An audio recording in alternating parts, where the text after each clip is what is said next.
ಉದ್ಯೋಗ, ಶಿಕ್ಷಣ, ಸರ್ಕಾರದ ಯೋಜನೆ ಹೀಗೆ ಹಲವು ಸಂದರ್ಭಗಳಲ್ಲಿ ನಮಗೆ ಪಾಸ್ಪೋರ್ಟ್ ಸೈಜ್ನ ಫೋಟೋ ಬೇಕಾಗುತ್ತೆ.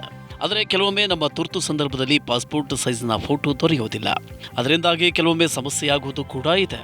ಅಲ್ಲದೆ ಪಾಸ್ಪೋರ್ಟ್ ಗಾತ್ರದ ಫೋಟೋ ತೆಗೆದುಕೊಡೋದಕ್ಕೆ ಫೋಟೋ ಸ್ಟುಡಿಯೋಗಳು ಕೂಡ ಇಂತಿಷ್ಟು ದರ ಅಂತ ವಿಧಿಸ್ತವೆ. ನಮಗೆ ಕೆಲವೊಮ್ಮೆ 2 ಫೋಟೋ ಅಗತ್ಯವಾಗಿ ಬೇಕಿದ್ರೂ ಅನಿವಾರ್ಯವಾಗಿ 6 ಇಲ್ಲವೇ 8 ಫೋಟೋಗಳನ್ನು ಪ್ರಿಂಟ್ ತೆಗೆಯಬೇಕಾಗುತ್ತೆ. ಅದರ ಬದಲಾಗಿ ನಮಗೆ ಬೇಕಾದಷ್ಟು ಮತ್ತು ನಮ್ಮಿಷ್ಟದ ಫೋಟೋ ಪ್ರಿಂಟ್ ತೆಗೆಯೋದಕ್ಕೆ ಅನುಕೂಲವಾಗುವಂತಿದ್ರೆ ಚೆನ್ನಾಗಿರ್ತಿತ್ತು ಅಲ್ಲವೇ? ಅಂತಹ ಪರಿಸ್ಥಿತಿಯಲ್ಲಿ ಮುಂಚಿತವಾಗಿ ಪಾಸ್ಪೋರ್ಟ್ ಗಾತ್ರದ ಫೋಟೋವನ್ನು ಹೊಂದಿರುವುದು ಬಹಳ ಮುಖ್ಯ. ಯಾವುದೇ ಫೋಟೋ ಸ್ಟುಡಿಯೋಗೆ ಹೋಗದೆ ಹೆಚ್ಚು ಹಣ ಖರ್ಚು ಮಾಡದೆ ಸುಲಭವಾಗಿ 60ರಿಂದ 70 ಫೋಟೋಗಳನ್ನು ತೆಗೆಯೋದು ಹೇಗೆ ಅಂತ ಇಲ್ಲಿ ನಾವು ನಿಮಗೆ ತಿಳಿಸ್ತೇವೆ. ಅದು ಕೂಡ 50 ರೂಪಾಯಿ ಒಳಗೆ ಸಾಧ್ಯ ಆಗುತ್ತೆ. ತುರ್ತು ಸಂದರ್ಭದಲ್ಲಿ ಅಥವಾ ನಿಮ್ಮ ಹಣವನ್ನು ಉಳಿಸೋದಕ್ಕೆ ಪಾಸ್ಪೋರ್ಟ್ ಗಾತ್ರದ ಫೋಟೋವನ್ನು ಈ ರೀತಿ ಪಡೆದುಕೊಳ್ಳಬಹುದು.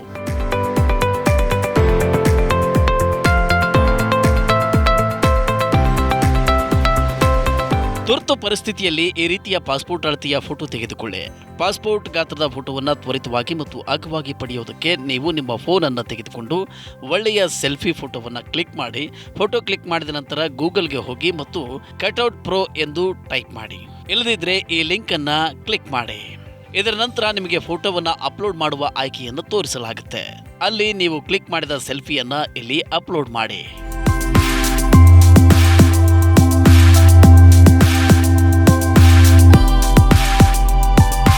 ಇಲ್ಲಿ ನೀವು ನಿಮ್ಮ ಫೋಟೋದ ಬ್ಯಾಕ್ಗ್ರೌಂಡ್ ಬದಲಾಯಿಸುವುದಕ್ಕೆ, ಬಟ್ಟೆ ಬದಲಾಯಿಸುವುದಕ್ಕೆ ಮತ್ತು ಕಲರ್ ಎಡಿಟಿಂಗ್ ಮಾಡೋದಕ್ಕೆ ಆಯ್ಕೆಯನ್ನು ಪಡಿತೀರಿ.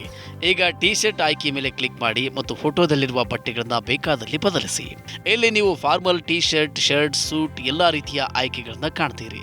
ನಂತರ ಮೇಲ್ಭಾಗದಲ್ಲಿ ಕಸ್ಟಮೈಸ್ ಗಾತ್ರದಲ್ಲಿ 413531 ಆಯ್ಕೆ ಮಾಡಿ.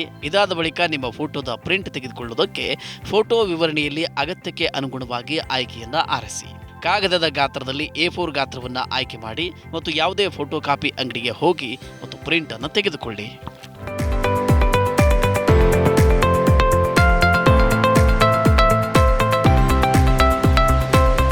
ಪ್ರಿಂಟ್ಔಟ್ಗಾಗಿ ನೀವು ಸುಮಾರು 30 ರೂಪಾಯಿಗಳನ್ನು ಖರ್ಚು ಮಾಡಬೇಕಾಗುತ್ತೆ. ಇದರ ನಂತರ ನೀವು 60ರಿಂದ 70 ಪಾಸ್ಪೋರ್ಟ್ ಅಳತೆಯ ಭಾವಚಿತ್ರಗಳನ್ನು ಹೊಂದಿರ್ತೀರಿ. ಈ ಪ್ರಕ್ರಿಯೆಯ ನಂತರ ನಿಮ್ಮ ಪಾಸ್ಪೋರ್ಟ್ ಗಾತ್ರದ ಫೋಟೋವನ್ನು ನೀವು ಯಾವುದೇ ಸಮಯದಲ್ಲಿ ಎಲ್ಲಿಯಾದರೂ ತೆಗೆದಿಡಬಹುದು. ಇದರಲ್ಲಿ ನೀವು ಸುಲಭವಾಗಿ ಎಡಿಟಿಂಗ್ ಮಾಡಬಹುದು. ಹೀಗೆ ಮಾಡುವುದರಿಂದ ತುರ್ತು ಸಂದರ್ಭದಲ್ಲಿ ಕಡಿಮೆ ಖರ್ಚಿನಲ್ಲಿ ಪಾಸ್ಪೋರ್ಟ್ ಸೈಜ್ ಫೋಟೋ ಪಡೆಯಬಹುದಾಗಿದೆ.